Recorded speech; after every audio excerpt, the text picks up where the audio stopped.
அனைவருக்கும் இனிய மாலை வணக்கம். இந்த வீடியோ பொறுத்தவரையும் பார்த்தீங்கன்னா பொதுத்தமிழ் பகுதியில் ஏற்கனவே டிஎன்பிஎஸ்சி தேர்வாணையத்தால் நடத்தப்பட்ட பல்வேறு தேர்வுகளிலிருந்து கேட்கப்பட்ட வினா விடைகளை தான் நம்ம பார்க்க இருக்கிறோங்க. குறிப்பாக ரீசண்டாக லாஸ்ட்டாக நடந்த குரூப் 2 2A ப்ரிலிம்ஸ் தேர்வில் பொதுத்தமிழ் பகுதியில் கேட்கப்பட்ட 100 வினாக்களுக்கான விடை குறிப்புகளை பார்க்கலாம். அப்கமிங்காக வரக்கூடிய 2025 குரூப் 2 2A மெயின்ஸ் தேர்விற்கும் அதே போல் 2025 வரக்கூடிய குரூப் 4 தேர்விலும் பொதுத்தமிழ் பகுதியில் முழு மதிப்பெண் பெறுவதற்கு இந்த ப்ரீவியஸ் கொஸ்டின்ஸ், அதிலும் குறிப்பாக ரீசண்டாக இப்போ நடந்ததுலேருந்து கடைசியாக ஒரு 3 ஆண்டுகளுக்கான கொஸ்டின் பேப்பரை இனி வருங்காலங்களில் தொடர்ந்து நம்ம வீடியோஸை பார்க்குறோங்க.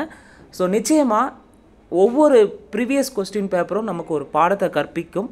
அந்த பாடத்திலிருந்து நாம் அடுத்த தேர்வை மிக சிறந்த முறையில் எழுதுவதற்கு உதவியாக இருக்கும். அதனால் வீடியோஸை முழுமையாக பாருங்கள், ஸ்கிப் பண்ணாமல் பாருங்கள்.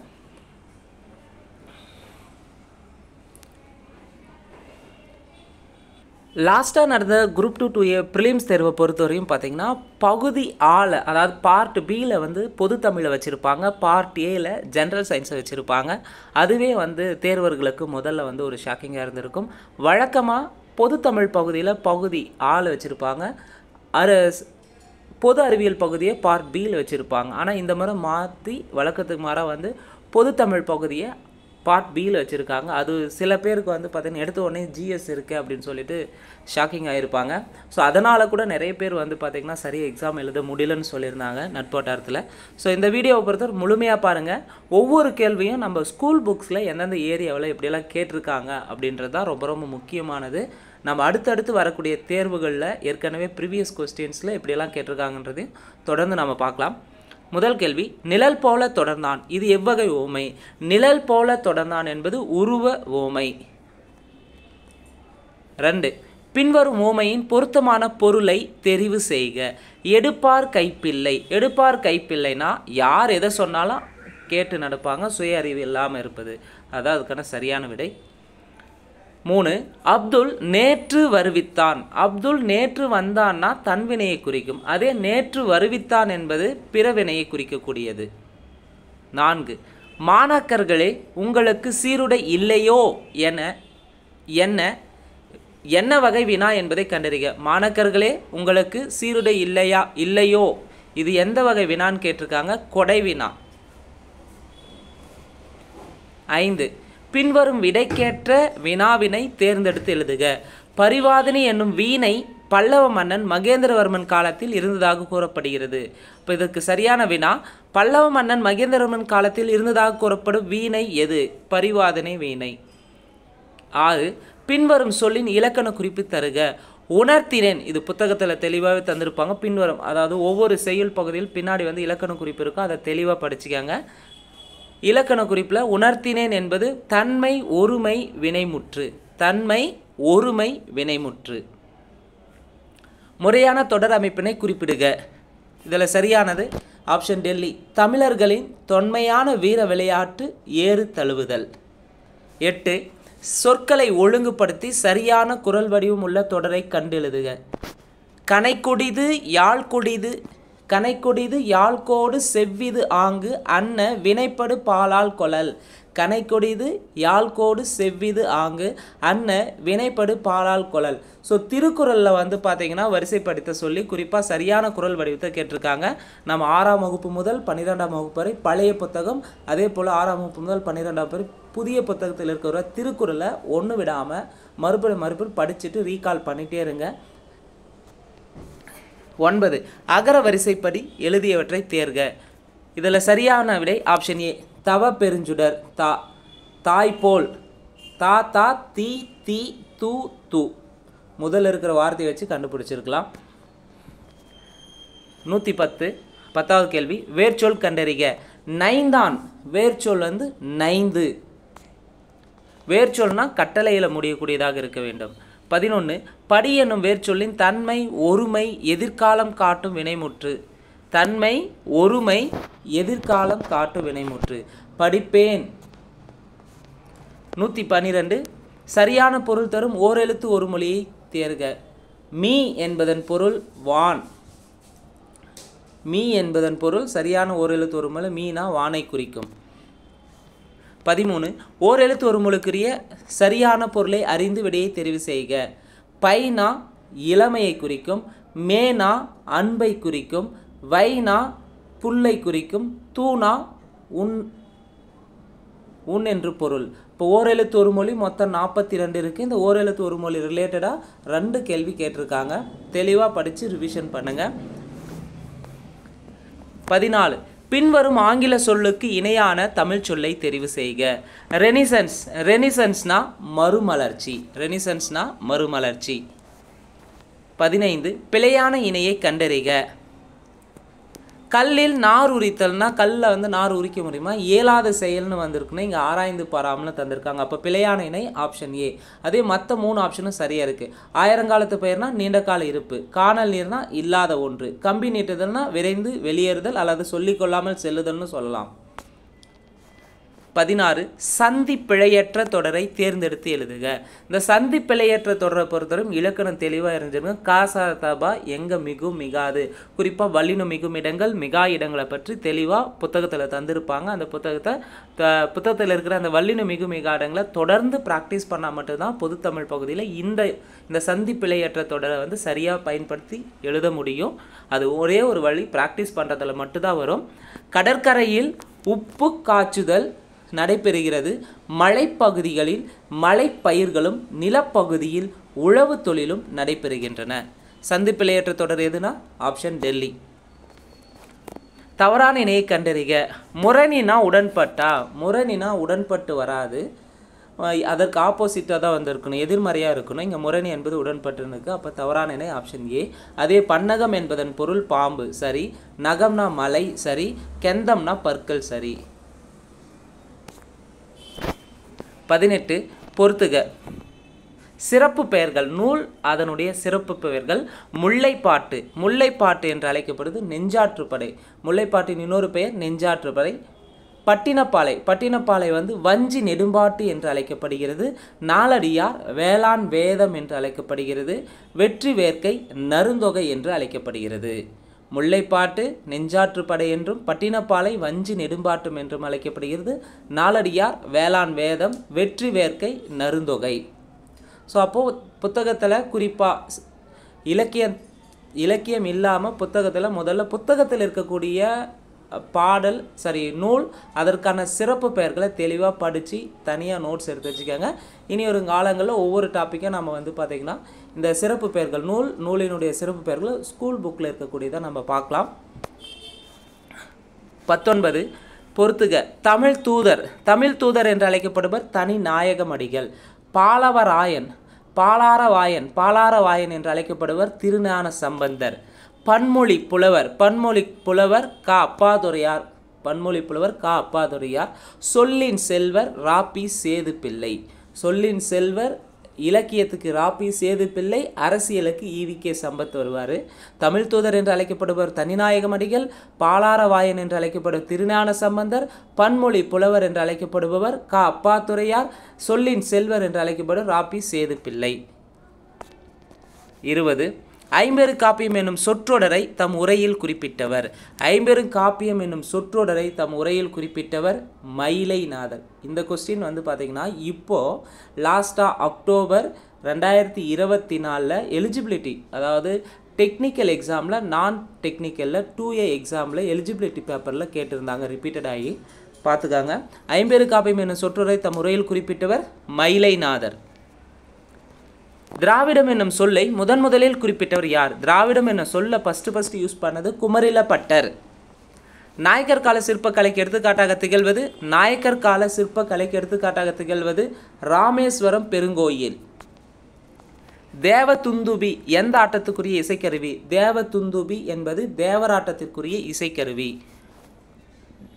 புனலிடை மூழ்கி பொழிலுடை உலவி பொன்னின் இலையும் துகிலும் பூண்டு கனிமொழி பேசி நீ கழித்திருக்கும் காட்சியினை கண்டு மகிழ்வு பெறும் நிலையிலே இருந்தேன் என்று தம்பிக்கு கடிதம் எழுதது. தம்பிக்கு கடிதம் எழுதுனாவே பேரறிஞர் அண்ணா. தங்கைக்கு கடிதம் எழுதுன்னு வந்தால் மூவா வருவார். தம்பிக்கு கடிதம் எழுதியது பேரறிஞர் அண்ணா. குமரி கண்ட நோய்க்கு குமரி கொடு. இத்தொடரில் குமரி என்னும் மூலிகை எதுனா குமரி என்னும் மூலிகை கற்றாழை. பொறுத்துக. அன்னை முத்துலட்சுமி புற்றுநோய் மருத்துவமனையை தொடங்கியிருப்பாங்க.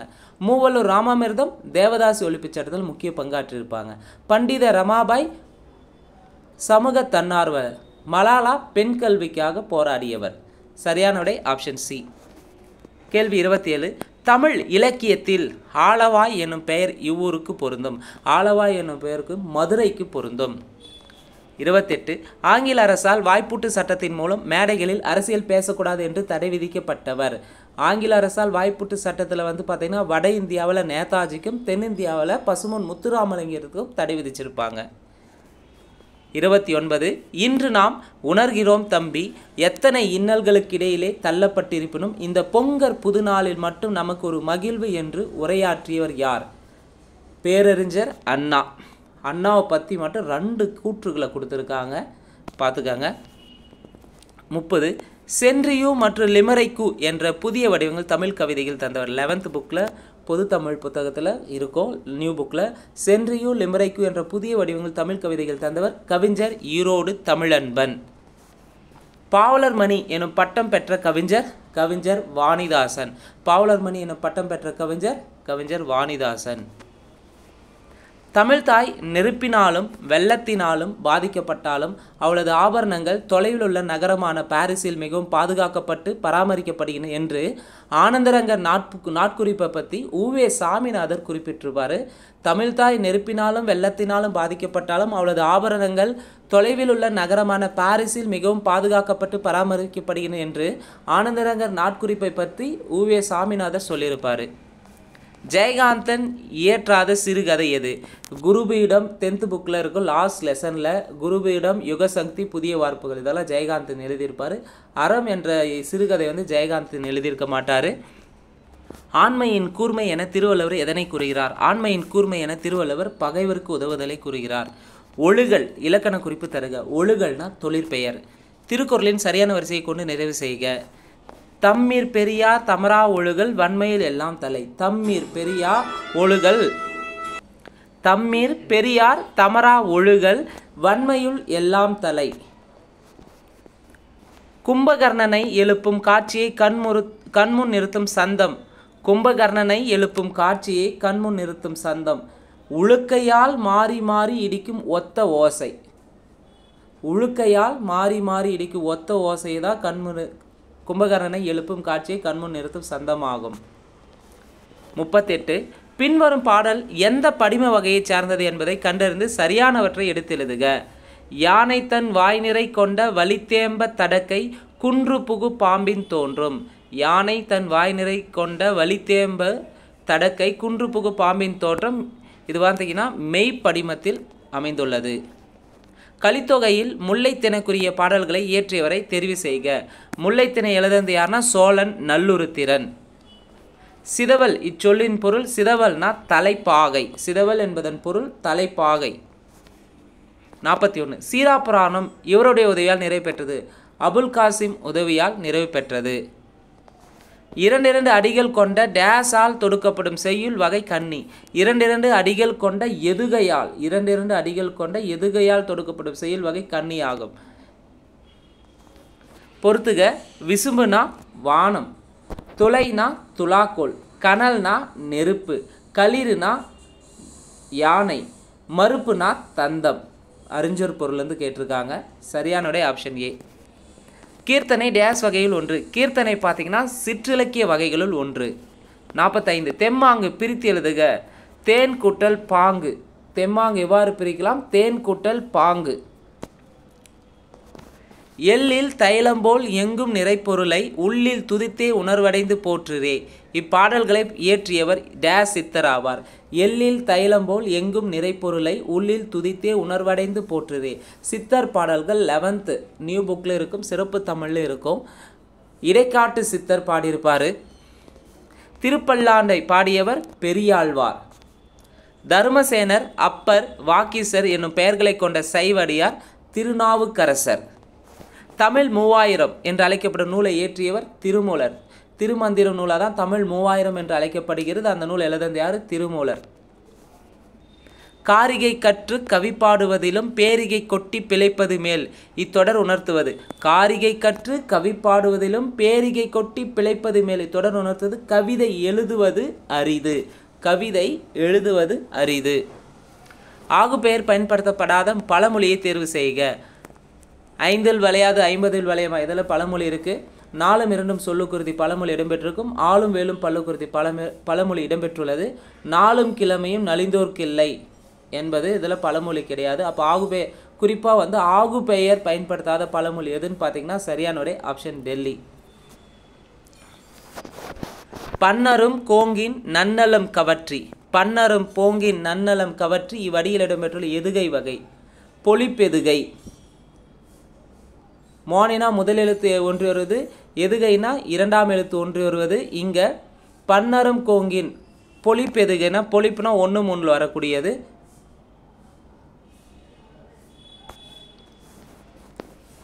அழகிய குளிர்ந்த கடம்பவனத்தை விட்டு இறைவன் நீங்கினான். இது எவ்வகை வாக்கியம்? அழகிய குளிர்ந்த கடம்பவனை விட்டு இறைவன் நீங்கினான். இறைவன் நீங்கினான் என்பது தன்வினை வாக்கியம். எவ்வகை வாக்கியம் என கண்டறிக. நான் திடலில் ஓடினேன். நான் திடலில் ஓடினேன் என்பது தன்வினை வாக்கியம். பின்வரும் தொடர் எவ்வகை தொடர் என கண்டறிந்து சரியானவற்றை தெரிவு செய்க. குமரன் மழையில் நனையாமல் இல்லை. பொருள் மாறா எதிர்மறை தொடர். 56. வஞ்சி தலைக்குரிய சீரமைப்பு. வஞ்சி தலைக்குரியது தேமாங்கனி புளிமாங்காய். தேமாங்கனி புளிமாங்காய். சொல்லின் வகையை கண்டறிக. வெண்மை. வெண்மை என்பது வண்ண பண்பு பெயர். வெண்மை என்பது வண்ண பண்பு பெயர். இலக்கண குறிப்பில் கேட்டிருக்காங்க. வஞ்சி விருத்தம் என்பது சிந்தடி நான்காய் ஒரு பொருள் மேல் ஒரு செய்யுள் மட்டும் வருவதா வஞ்சி விருத்தம் எனப்படும். வஞ்சி விருத்தம்னா சிந்தடி நான்காய் ஒரு பொருள் மேல் ஒரு செய்யுள் மட்டும் வருவது வஞ்சி விருத்தம் என்பர். 159வது கேள்வி. பின்வருவனற்றுள் அகர வரிசைப்படி எழுதப்பட்ட நவமணிகளை தெரிவு செய்க. ஸோ நவமணிகள் புத்தகத்தில் கொடுத்துருப்பாங்க. இதில் அகர வரிசைப்படுத்த சொல்லுகிறாங்க. கோமேதகம், நீலம், பவளம், புஷ்பராகம், மரகதம், மாணிக்கம், முத்து, வைடூரியம், வைரம். சரியான விடை ஆப்ஷன் பாம்பே. வினையச்சம் கண்டறிக. ஓடி. வினைமுற்று கண்டறிக. வா என்பதன் வினைமுற்று வந்தான். ஒளி வேறுபாடு அறிந்து சரியான பொருளை தேர்க. மாறினா மழையை குறிக்கும். மாறினா வேறு. ஒளி வேறுபாடு அறிந்து சரியான விடையை தெரிவு செய்க. அலைனா புற்று. கழையினா நீக்கு. தழையினா விலங்கு. இலைனா இலைத்தல். 64. கொடுக்கப்பட்டுள்ள ஆங்கில சொல்லுக்கு இணையான தமிழ் சொல்லை கண்டறிக. டெலிகேட். டெலிகேட்னா பேராளர். 165. கொடுக்கப்பட்டுள்ள வேர்ச்சொல்லின் வினையாளனும் பெயரை கண்டு எழுதுக. வினையாளன் பெயர்னா செயலை விட செயல் செய்தவனை குறிப்பிடுதா வினையாளனும் பெயர். அப்போ அறை என்ப இதற்கான வினையாளன் பெயர் அறைந்தவர். செயலை விட செயல் செய்பவரை குறிப்பிடுதா வினையாளனும் பெயர். இவற்றில் எது தவறான இணை எதிர்ச்சொல்? இரவுக்கு எதிர்ச்சொல் பகல், சரி. தன்மைக்கு எதிர்ச்சொல் வெம்மை, சரி. அகலாதுன்னா விலகாதுன்னு வந்திருக்குன்னு இங்கே அகலாதுன்னா விலகுன்னு வந்திருக்கு. இங்கே போகாதுன்னு வந்திருக்கு. அப்போ தவறான இணைச்சொல் ஆப்ஷன் பாம்பே. விருப்புக்கு ஆப்போசிட் வெறுப்பு. சரியாக பிரித்தெடுக்கப்பட்ட சொல்லை தேர்ந்தெடு. சரியாக பிரித்தெழுதப்பட்ட சொல்லை எடுத்தெழுதுக. இது பார்த்திங்கன்னா அஞ்சலோதி. அஞ்சலோதின்றது பார்த்திங்கன்னா 11th ஓல்டு புக்கில் இருக்கும். 11th or 12th ஓல்டு புக்கில் 2th ஏதோ ஒன்று இருக்கும். அஞ்சலோதி தெளிவாக தந்திருப்பாங்க. கூட்டல் சில கூட்டல் ஓதி. 68. பின்வரும் சொல்லின் சரியான பிரித்தெழுது முறையை எடுத்தெழுதுக. ஊன் பொதிய விழா. ஊன் கூட்டல் பொதி கூட்டல் அவிழா. ஊன் கூட்டல் பொதி கூட்ட அவிழா. 169வது கேள்வி. எழுத்து வகை அறிந்து பொறுத்துக. இயல். இயல் என்பது உயிர் முதல் மெய்யீறு. புதிது. புதிது என்பது மெய் முதல் உயிரீறு. ஆணி. ஆணி இன் குட்டல் ஈ வந்திருக்கு. அப்போது ஆணி என்பது உயிர் முதல் உயிரீறு. வரம் மெய் முதல் மெய்யீறு. சரியான விடை ஆப்ஷன் ஏ. தமிழ் சொல்லாராய்ச்சியில் உச்சம் தொட்டவர் யார்? தமிழ் சொல்லாராய்ச்சியில் உச்சம் தொட்டவர் தேவநேய பாவனார். உவேசா அவர்கள் தனது வாழ்க்கை வரலாற்றை தொடராக எழுதிய இதழ் ஆனந்த விகடம். ஆனந்த விகடனில் என் சரிதம் என்ற பெயரில் எழுதியிருப்பார் தொடராக. தமது தமிழ் கட்டுரையின் வழியாக தமிழை உயர்தனி செம்மொழி என்று பெருமைப்படுத்தியவர் பரிதிமாற் கலைஞர். தனது தமிழ் கட்டுரையின் வழியாக தமிழை உயர்தனி செம்மொழி என்று பெருமைப்படுத்தியவர் பரிதிமாற் கலைஞர். இந்த உவேசா அவர்கள் தனது வாழ்க்கை வரலாற்று தொடராக எழுதியதில் புதிய புத்தகத்தில் வந்திருக்கும். அதே பழைய புத்தகத்தில் 6th ஃபர்ஸ்ட் டேர்மில் வந்திருக்கும் ஓல்டு புக்கில். வழக்கறிஞராக பணியாற்ற தமிழ் கவிஞர் நா. பிச்சமூர்த்தி. பொறுத்துக சிறப்பு பெயர்கள் கேட்டிருக்காங்க. காந்திய கவிஞர் நாமக்கல் கவிஞர் வே. ராமலிங்கனார். ஓமை கவிஞர் சுரதா. மக்கள் கவிஞர் பட்டுக்கோட்டை கல்யாண சுந்தரனார். கவிஞர் ஏறு வாணிதாசன். பிசிராந்தியார் என்னும் நாடக நூலுக்காக சாகித்ய அகாடமி விருது பெற்றவர் யார்? பிசிராந்தியார் நாடக நூலுக்காக சாகித்ய அகாடமி விருது பெற்றவர் பாவேந்தர் பாரதிதாசன். 1969 சாகித்ய அகாடமி விருது வாங்கியிருப்பார். உணவு உடை அடிப்படை தேவை. அந்த தேவையை பூர்த்தி செய்தாலும் முதலிடம் புத்தக சாலைக்கு தரப்பட வேண்டும் என்று கூறியவர் அறிஞர் அண்ணா. அறிஞர் அண்ணாவுடைய பற்றி மற்றும் மேற்கோள்கள் 3 கொஸ்டினாக கேட்டிருக்காங்க லாஸ்ட் குரூப் 2 2A ப்ரிலிம்ஸில். மாந்தன் தோற்றமும் தமிழர் மரபும் என்னும் தலைப்பில் உலக தமிழ் மாநாட்டில் சொற்பொழிவாற்றியவர். மாந்தன் தோற்றமும் தமிழர் மரபும் என்னும் தலைப்பில் உலக தமிழ் மாநாட்டில் சொற்பொழிவாற்றியவர் தேவநேய பாவனார். சோழ நாட்டை ஊட்டி வளர்ப்பது காவிரி ஆறு, அந்நதியின் பெருமையாலேயே சோழ வளநாடு சோறுடைத்து என்று கவிகள் புகழ்வாராயினர் என்று உரை நிகழ்த்தியவர் ராபி சேது பிள்ளை. 179. கூற்று 1 கூற்று 2 இதில் எது சரி தவறுன்னு கேட்டிருக்காங்க. கூற்று 1 சங்க இலக்கியத்தின் மொத்த அடிகள் 26,350 சரி. உலக இலக்கியங்களுள் முதன்மை பெற்றுள்ளவை சங்க இலக்கியங்கள் சரி. விரிவாக உருவாக்கப்பட்ட இலக்கியம் உலகில் வேறு மொழிகளிலும் உள்ளன, வேறு மொழிகளில் கிடையாதுன்னு வந்திருக்கணும். இங்கே உள்ளனன்னு இருக்குது தவறு. அப்போ 1 2 சரி 3 தவறு. 180வது கேள்வி. மேடை பேச்சு எத்தனை நடைகளை கொண்டதாக கூறப்படுகிறது? மேடை பேச்சு இது பார்த்திங்கன்னா மேடை பேச்சை பொறுத்தவரைக்கும் சிறப்பு தமிழ் புத்தகத்தில் கொடுத்துருக்காங்க. மேடை பேச்சு எத்தனை நடைகளை கொண்டுள்ளதுன்னா 5 வகை நடைகளை கொண்டுள்ளது. தமிழ் சிறுகதையில் மணிக்கொடி காலம் எந்த தலைமுறையை சேர்ந்தது? இதுவும் சிறப்பு தமிழ் தான். மணிக்கொடி காலம் முதல் தலைமுறையை சேர்ந்தது. 11th சிறப்பு தமிழ் இருக்குது. கரகாட்டத்தின் துணையாட்டமாக ஆடப்படும் ஆட்டம் மயிலாட்டம். கரகாட்டத்தின் துணையாட்டமாக ஆடப்படும் ஆட்டம் மயிலாட்டம். கீழ்கண்டவற்றுள் திருவிக்கா எழுதாத நூல் எது? சைவத்திரவு, நாயன்மார் வரலாறு, தமிழ்ச்சோலை இது 3ஐயும் திருவிக்கா எழுதியிருப்பார்.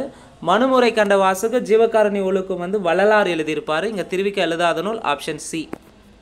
விளக்குகள் பல தந்த ஒளி எனும் நூலை இயற்றியவர் யார்? 6th புக்கில் இருக்கும் விளக்குகள் பல தந்த ஒளி. குறிப்பாக அப்துல் கலாம் அவர்களுக்கு மிகவும் பிடித்த நூலில் அவருடைய வாழ்க்கையில் மிக முக்கியமாக இருக்கக்கூடிய நூல்களில் ஆங்கில அறிஞர் லிலியன் வாட்சன் எழுதிய நூலும் மிக முக்கியமாக இருக்கும். தமிழில் திருக்குறள் பிடிச்சிருக்குன்னு சொல்லியிருப்பார். ஸோ 6ஆம் வகுப்பு 6th இந்த கொஸ்டின் எடுத்திருப்பாங்க. விளக்குகள் பல தந்த ஒளி எனும் நூலை எழுதியவர் லிலியன் வாட்சன். உலகளாவிய தமிழர்கள் சிறப்பும் பெருமையும் புலம்பெயர்ந்த தமிழர்கள் பற்றிய முதல் புதினம் புயலிலே ஒரு தோணி பா. சிங்காரம் எழுதியிருப்பார். இது சிறப்பும் பெருமையும் புலம்பெயர்ந்த தமிழர்கள் பற்றிய முதல் புதினமாகும். புயலே ஒரு தோணி என்ற நூலிலிருந்து புதினத்திலிருந்து பா. சிங்காரம். 186வது கேள்வி. தமிழ் நாடக கலையின் பெர்னாட் ஷா என்று அறிஞர் அண்ணா யாரால் பாராட்ட பெற்றார்? தமிழ் நாடக கலையின் பெர்னாட் ஷா என்று அழைக்கப்படுவர் அறிஞர் அண்ணா. அறிஞர் அண்ணாவை சொன்னது யாருன்னா கல்கி சொல்லியிருப்பார். புறப்பொருள் திணையின் பெயரை தாங்கிய நீதி நூல் எது? புறப்பொருள் திணையின் பெயரை தாங்கிய நீதி நூல் முதுமொழி காஞ்சி. முதுமொழி காஞ்சி. வெண்குடை இலக்கண குறிப்பு தருக. வெண்குடை வெண்மை கூட்டல் குடை பண்பு தொகை. திரிகடுகம் நூலின் ஆசிரியர் யார்? நல்லாதனார். சிறங்கிபேரம் நகரில் வாழும் தலைவன் யார்? குகன். அனகன் என்னும் சொல் யாரை குறிக்கும்னா அனகன் என்னும் சொல் ராமனை குறிக்கும். யாழின் வகைகள் எவை? யாழின் வகைகள் யாவைனா யாழ் 4 வகைப்படும். குடிமக்கள் காப்பியம் எனப்படுவது சிலப்பதிகாரம். போருளந்தெடுத்த ஆரையில் நெடுங்கொடி வாரல் என்பன போல் மறித்து கை காட்ட. இப்பாடலில் பயின்று வரும் அணி என்னன்னா தற்குறிப்பேற்ற அணி. போருளந்தெடுத்த ஆரையில் நெடுங்கொடி வாரல் என்பன போல் மறித்து கை காட்ட. இப்பாடலில் பயின்று வரும் அணி என்ன? தற்குறிப்பேற்ற அணி. உமரப்புலவர் எழுதிய வேறு நூல் எது? முதுமொழி மாலை. பெருமாள் திருமொழியை பாடியவர் யார்? குலசேகர ஆழ்வார். இரட்டர மொழிதல் அணியின் வேறு பெயர் இரட்டர மொழிதலுக்கு இன்னொரு பெயர் சிலேடை அணி என்றும் அழைப்பர். மனோன்மணியத்தில் வரும் கிளைக்கதை சிவகாமியின் சரிதம். மனோன்மணியத்தில் வரும் கிளைக்கதையின் பேர் சிவகாமியின் சரிதம். ரகசியவள்ளி எனும் நூலை தழுவி சுந்தரனார் மனோன்மணியம் நாடகத்தை எழுதிய ஆண்டு. ரகசியவள்ளி என்ற நூலை தழுவி சுந்தரனார் மனோன்மணியம் நாடகத்தை எழுதிய ஆண்டு 1891, 1891. உலகம் நிலையற்றது என பாடிய சித்தர் யார்? குதம்பை சித்தர். உலகம் நிலையற்றது என பாடிய சித்தர் யார்? குதம்பை சித்தர். இந்த வீடியோவை பொறுத்தவரையும் ரீசெண்டாக 2024 நடந்த குரூப் 2 ப்ரிலிம்ஸ் தேர்வில் பொதுத்தமிழ் பகுதியில் இருந்த 100 வினாக்களுக்கான விடைகளை நம்ம பார்த்துருக்குறோங்க. நிச்சயமாக ஒவ்வொரு ப்ரீவியஸ் கொஸ்டினும் எக்ஸாம் பாயிண்ட் ஆஃபில் ரொம்ப ஹெல்ப்ஃபுல்லாக இருக்கும். அதனால் வீடியோஸை முழுமையாக பாருங்கள். இனி வரும் காலங்களில் தினசரியாக பார்த்திங்கன்னா ஒவ்வொரு ப்ரீவியஸ் கொஸ்டினும் குறிப்பாக பொதுத்தமிழில் 100க்கு 100 கேள்வியை சரியாக நம்ம ஆன்சர் பண்ண வகையில் பார்த்திங்கன்னா previous questions with eligible test question பேப்பரும் நம்ம சேர்த்து பார்க்க போகிறோங்க. ஒலிம்பியா ஐஏஎஸ் அகாடமி சார்பாக அப்கமிங்காக வரக்கூடிய குரூப் 2 2Aக்கான மெயின்ஸ்க்கும் அதே போல் குரூப் 4க்கான மாதிரி தேர்வுகள் நடத்தப்பட்டு வருகிறது. இந்த மாதிரி தேர்வில் கலந்து கொள்ள விருப்பம் இருக்கிறவங்க 8489670372 என்ற நம்பருக்கு தொடர்பு கொள்ளுங்கள். நிச்சயமாக 2025 நீங்கள் அரசு அதிகாரியாக இருப்பதற்கு இந்த மாதிரி தேர்வுகள் மற்றும் ஒலிம்பியா ஐஏஎஸ் அகாடமி உங்களுக்கு தொடர்ந்து பங்களிப்பாகவும் உறுதுணையாக இருக்கும் என்பதை தெரிவித்துக் கொள்கிறோம். இந்த வாய்ப்பை பயன்படுத்திக்காங்க. நன்றி, வணக்கம்.